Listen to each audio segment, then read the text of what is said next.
होय, तर आपण चाललेलो रांगोळी काढायला तब्बल घरापासून 2000 किलोमीटर लांब कोलकात्याला. त्यासाठी आलो होतो आपण छत्रपती शिवाजी महाराज आंतरराष्ट्रीय विमानतळावर. DG यात्रेमुळे आत एंट्री लगेच झाली. त्यानंतर आपण गेलो इंडिगोच्या काउंटरवर. इथं बॅगचं वजन 15 किलो भरलं. त्यानंतर आपल्या बॅगला टॅग लावण्यात आला व सांगितलं की आपल्याला बॅग कोलकात्याला भेटेल.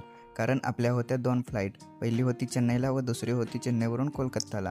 मग आपण बोर्डिंग पास घेऊन गेलो सिक्युरिटी चेकिंगसाठी. सिक्युरिटी चेकिंग म्हणजे एअरपोर्टवरची सगळ्यात भयानक म्हणजेच कडक तपासणी. येथे आपले इलेक्ट्रॉनिक वस्तू, शूज, बेल्ट सर्व काही काढून ट्रेमध्ये ठेवावं लागतं व त्यानंतर आपल्याला मेटल डिटेक्टरनं स्कॅन केलं जातं. सिक्युरिटी चेकिंग झाल्यानंतर आपण गेलो आपलं बोर्डिंग गेट शोधायला. गेट शोधल्यानंतर आपण गेलो एअरपोर्ट फिरायला. कारण आपण आलो होतो 6 तास आधीच. फ्लाईटसाठी किमान 3 तास आधी यायचं असतं, परंतु आपण ट्रेनने आल्यामुळं आपण वेळेआधीच पोहोचलो होतो. मग काय एअरपोर्टचा एकही कोपरा सोडला नाही. फिरता फिरता शेवटी दमलो आणि बसलो विमानाची लँडिंग पाहत.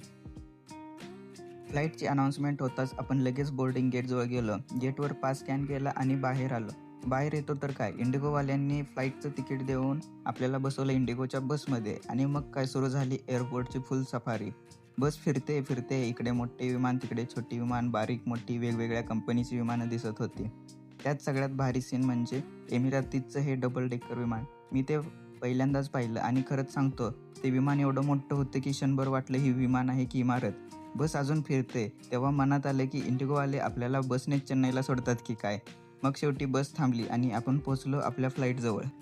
आणि बसमधून बाहेर आल्यावर समोरच दिसलं आपलं विमान, जे मुंबईहून थेट चेन्नईला जाणार होतं. इंडिगोचं फ्लाईट 6E136 आणि आता वाजले होते सकाळचे 4. आता विमानाच्या आतला खरा अनुभव पुढच्या व्लॉगमध्ये, म्हणून पुढचा भाग नक्की पाहायला विसरू नका.